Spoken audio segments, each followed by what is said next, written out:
Good morning. Good morning.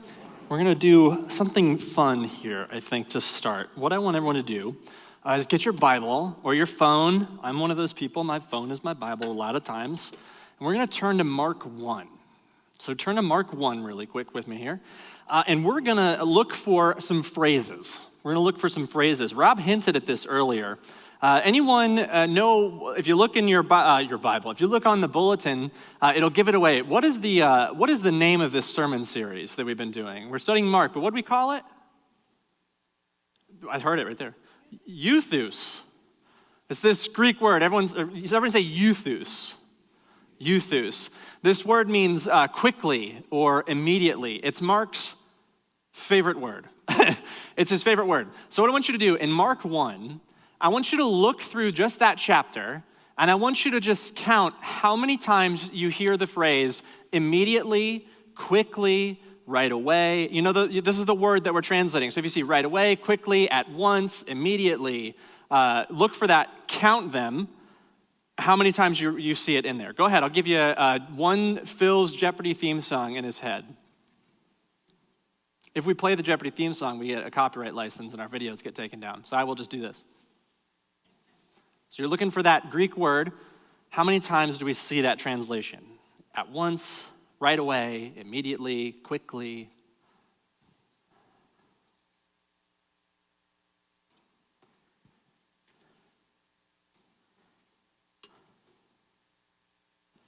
And if you want someone you think you've got it, you can give me a shout out if you think you got your number. So be brave for the first person.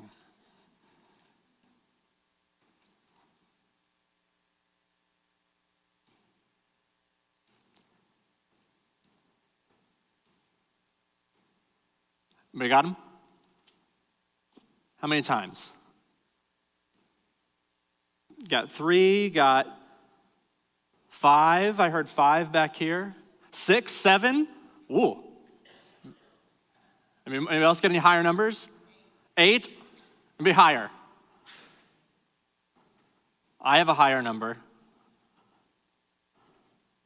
The Neils are counting exceptionally carefully. I read it in Greek. That's the fair. The number, this is going to shock you. This is the number. So some translations will do it differently. Are you ready for this? How many verses are there in Mark chapter 1? Just tell me how many. How many? 45. It is said 13 times in chapter 1. 13 times does Mark say immediately, right away, went forth, quickly. Are you with me? So, Mark is trying to tell us something about this narrative. If you read Mark, Rob said it's a lot like rolling a snowball downhill. It just seems like everything happens just one right after the other. So I want to set the stage for the story today with this idea of pacing that we have. If you would turn forward a few pages, we're going to go to Mark chapter 4, verse 35. And we're just going to highlight some stories here to set the stage for where we're going to be.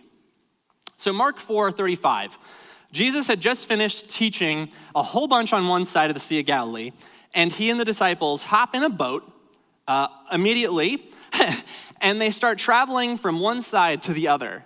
And in the middle of this journey, a storm just explodes out of nowhere. And the boat starts rocking, and it goes crazy, and the disciples are scared, and Jesus just says, calm. And then everything is calm as glass, and the disciples are like, who is this guy that the seas obey him? Now, right after that story, they land on the other side, and there's this guy runs up to him who's possessed with many demons, legion, and remember the whole thing with all the pigs, and he sends them into the pigs, and the pigs tumble off the cliff into the water, and the disciples are still shaking and shivering from the storm, and now this crazy guy has run up on them, and immediately there's this pacing of just this frenetic, like crazy storm, crazy person, and then they get right in the boat, and they go straight back across. So the disciples have been just whiplashed back and forth and back and forth. Are you feeling the pacing of this story? Jesus just whipping them from one side of the sea to the other. There's storms, there's craziness going on, there's possessed people, and they go back across. And this is where we pick up this story in continuing in Mark. And I think the pacing here changes in such a way that Mark is trying to tell us something. In this passage today, we're going to see what I think of as this delay between what we think and how God moves. Mark 5, verse 21 through 23. And when Jesus had crossed again in the boat to the other side, a great crowd gathered around him, and he was beside the sea. Then came one of the rulers of the synagogue, Jairus by name, and seeing him, he fell at his feet. And he implored him earnestly, saying, "My little daughter is at the point of death. Come, lay your hands on her, so that she will be made well and live." Our story begins with Jesus crossing from one side to the other, and as soon as they land, Jairus runs up to him and tells Jesus about his daughter, sick to the point of death, and begs, "Will you come and lay your hands on her so that she will be made well?" Some things to know. Jairus has put himself in a precarious situation here. Jairus would be a temple leader. He'd be one of the ruling synagogue, the guys that have all the answers, that if you've been keeping up with the book of Mark, they don't necessarily enjoy the ministry that Jesus is doing. You see a lot of run-ins between these higher-ups in the synagogue and Jesus. How desperate does Jairus have to be to put his reputation on the line, to walk up to a man who those he works with despises? From what we know, his daughter was sick for 12 years. Or she's not sick for 12 years. She's 12 years old. I'm getting ahead of myself. She's 12 years old and she's been exceptionally sick. And we learn that she has gone to every healer, every wise guy, every vision seer, every ceremony, every physician, every mystic you could think of to look for what's wrong with her. And all of them turn up the same thing. We don't know. We don't know. The one thing that we do know is she's not going to make it.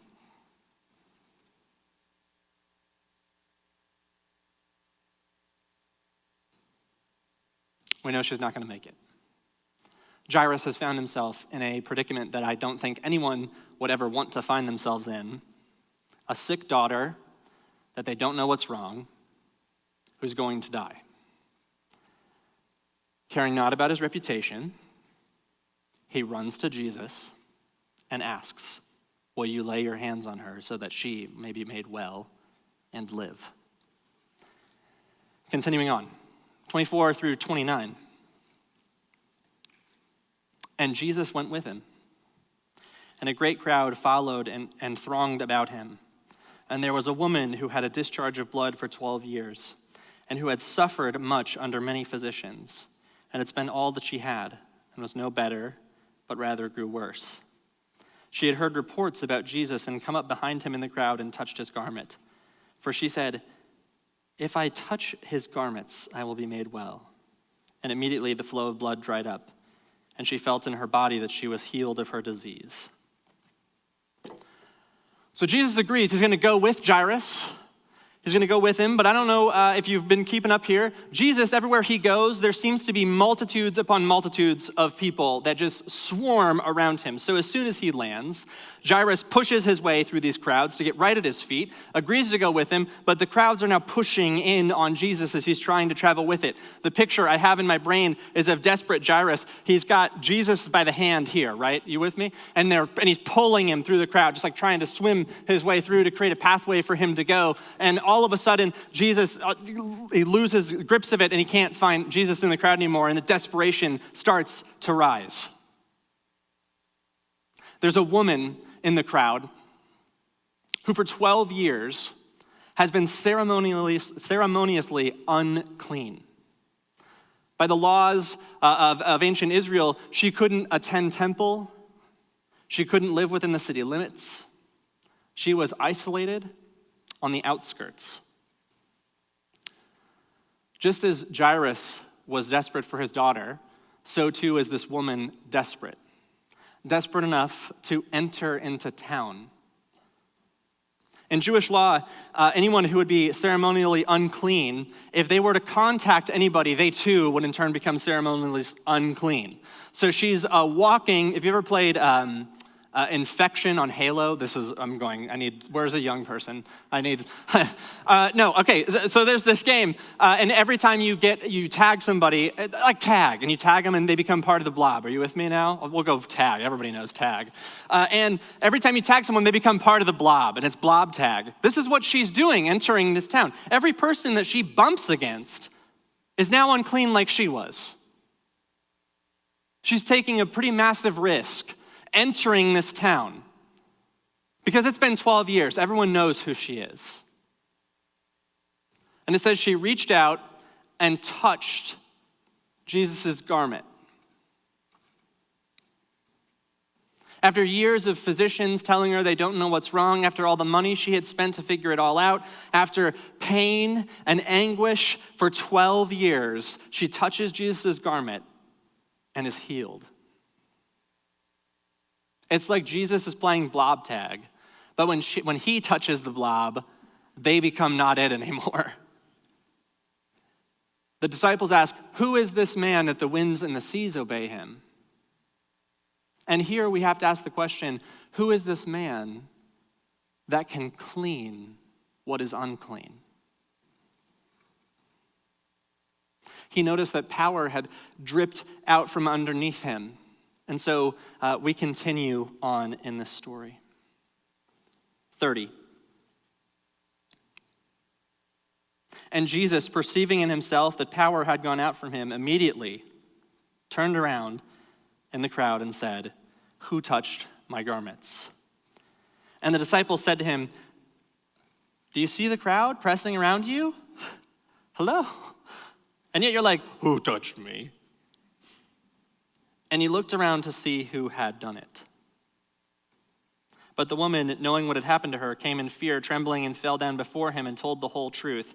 And he said to her, "Daughter, your faith has made you well. Go in peace, be healed of your disease." This is a fascinating development.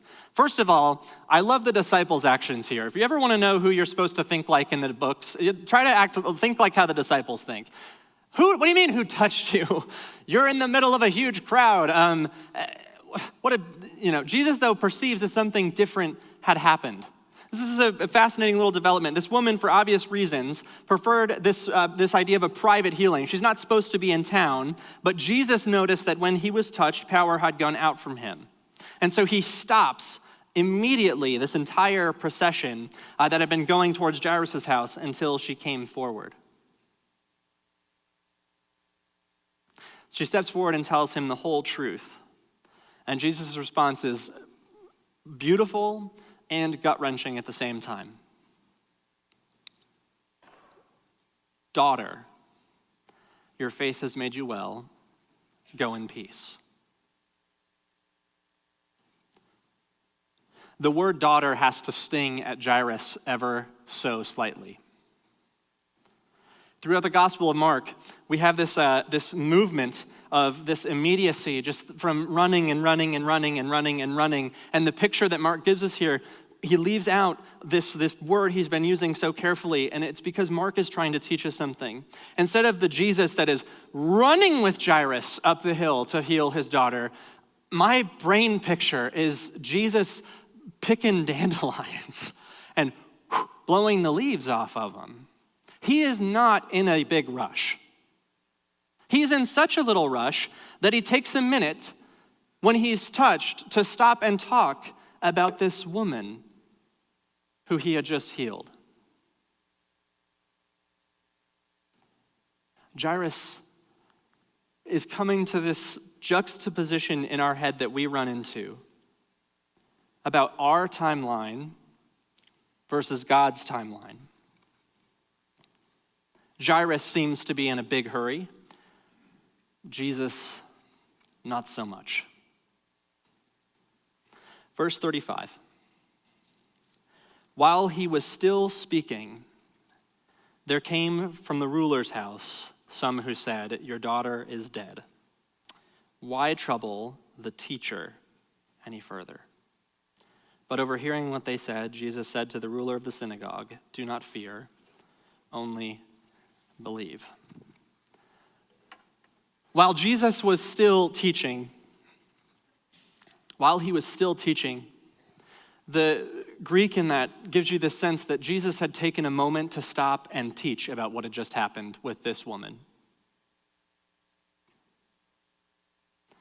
Jairus, in a rush to have the healer that he had heard so much about come to his daughter's bedside, finds that he is standing next to the teacher.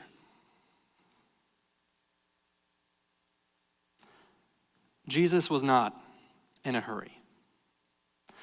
The servants that come down from Jairus' house, I think, put the emphasis in the right location. When I read that verse, I hear in my head, don't bother the teacher anymore. This promised healer had not met the expectations of Jairus. But Jesus says, do not fear, only believe. Continuing on, 37. And he allowed no one to follow him except for Peter and James and John, the brother of James. They came to the house of the ruler of the synagogue, and Jesus saw a commotion, people weeping and wailing loudly. And he entered and said to them, "Why are you making a commotion and weeping? The child is not dead, but is sleeping." And they laughed at him. But he put them all outside and took the child's father and mother and those who were with them inside where the child was. In Jewish culture, when someone passes, there's this thing where you pay to have people come and mourn the person who had passed. The more people you had mourning, the more you could pay and the higher status that you had. I imagine that the temple leader's daughter passing created quite a commotion of wailers and mourners. These people were professionals. They go to funeral to funeral to funeral to weep. They know what death looks like. They know what it smells like. They know what it sounds like. And Jesus tells them, she's only sleeping. And they laugh because they're the pros. They're the pros. Jesus sends them all away, and he calls in only a few disciples and Jairus and the mother.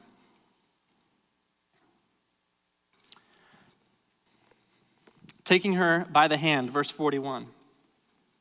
Taking her by the hand, he said to her, "Talitha kumai," which means, "Little girl, I say to you, wake up." And immediately the girl got up and began walking, for she was 12 years of age. And they were immediately overcome with amazement. And he strictly charged them that no one should know this, and told them to give her something to eat. Talitha kumai, little girl of mine, wake up. There are times in our lives when it feels like we're in Jairus' shoes, that everything around us is collapsing, is falling apart. It's not going the way that I thought it would. I'm hurting. And it seems like God is puttering around in heaven, completely unconcerned about what's going on in our life. I don't think I am the only person who has felt like I imagine Jairus felt. Could God move any slower? Could God care any less about what is going on?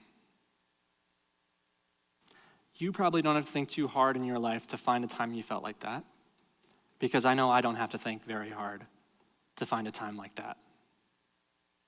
Jesus' words are both easy and difficult. Just believe and follow me. Okay? Just believe just keep following, just trust you. I don't think sometimes God is who I expect him to be. Jairus expected a healer and found that he had found the teacher. I expect God to be the teacher when he is the discipline bringer. God has disappointed me, and you want me to just believe? It's in those times that we find that our focus on God is lost the most. It's in those times of struggle when belief becomes the hardest, because our focus leaves who God really is. And it's in those moments where it becomes easier to turn away from God. And what we see here in the story of Jairus, what we're reminded of, is that in those moments, we're supposed to lean in even harder. To just follow and believe. Mark, in this frenetic pace of Mark, and now suddenly we have the Jesus picking flowers. This our expectation versus God's expectation, God's timeline versus our timeline. Keep walking with Jesus at his pace. Jairus was raised to his feet to follow Jesus. And here's the thing that I love when you slow down and read this passage. Jesus says, just believe and follow me. There is no promise. There's no promise in there, is there? Jesus doesn't say, follow me, I'll raise your daughter from the dead. Doesn't make that promise, does he? Get up and follow me. There is no promise in the now to Jairus, and there is no promise. Our faith says to keep on walking. Our faith doesn't say don't grieve. It doesn't say don't get over it. It says keep on walking. Here's a phrase. I'm going to say it. I want you guys to say it back to me, and we're going to internalize this phrase today because you're going to say this over and over. When you feel like Jairus someday, you're going to say this phrase, and it's going to be how you learn to keep faith. Right here. You ready for this? Sometimes in life, the worst precedes the best that God can offer you. Sometimes in life, the worst precedes the best God can offer. Sometimes in life, the worst precedes the best thing God can offer you. The worst day of Jairus' entire life, so he could see the best that Jesus had to offer him. He never apologized. He never promised. He just kept moving. God has given us some everlong promises. A promise that he'll never leave, that he's always going to be with us, that the Spirit of God is among us. And here on earth we have this saying, where there is life, there is hope. Hey, as long as they're fighting, there's hope. Jesus turns that story, that phrase, clean on its head, doesn't he? It's in death that we have our real hope. The promise of God's healing, Jesus the healer, extends into eternity, beyond our physical lives. Our promise is in eternity. In the UMC, one of the things that, pastors everywhere really, we talk about this in seminary. Someone says, would you rather do a wedding or a funeral? Pretty much everyone says funeral. Because funerals are the gospel. Pain is past. Suffering is over. Jesus defeated death. Our hope is in eternity. Sometimes in life, the worst precedes the best God can offer. Our faith in God's healing is not just a God that can do miraculous things, but one that has done something so beyond miraculous by giving life and love to people who just truly don't deserve it. God's not puttering around. He's not unconcerned with you and me. Sometimes in life, the worst precedes the best God can offer. You're not alone. Whatever suffering you experienced, whatever suffering brought you into this room, you're not alone in it. The God who made you sustains you. He's walked in your shoes. He's walking beside you. He's experienced pain and suffering of this world. You're not alone. Your tears are his tears. Your grief is his grief. Your suffering is his suffering. The God who made you has come near to you and has walked a day in your shoes. When we think about the good news of Jesus, when we think about the promise of everlasting healing, when we think about Jesus the healer, the promise we have to grasp onto that the best in life sometimes, or the worst in life sometimes precedes the best, is that when Jesus says things like, he'll wipe every tear from your eye in eternity, he's someone who has had tears in his eyes. When he says that you'll never be hungry or thirsty again in this world, he's one who walked his hunger and thirst clamped on his body. When he says you'll no more death, no more crying, no more mourning, no more pain, he's experienced death. He mourned and he cried. Sometimes in life, the worst precedes the best God can offer you.